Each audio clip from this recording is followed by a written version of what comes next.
বাটৰনো ধূলি বালি তই কবি মৰমী বাটৰনো ধূলি বালি মই হম পচোৱা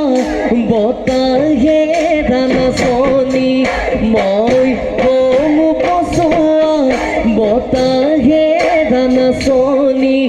বতাহতে গালিবি মোলৈ নোচাই ঘাঁহিবি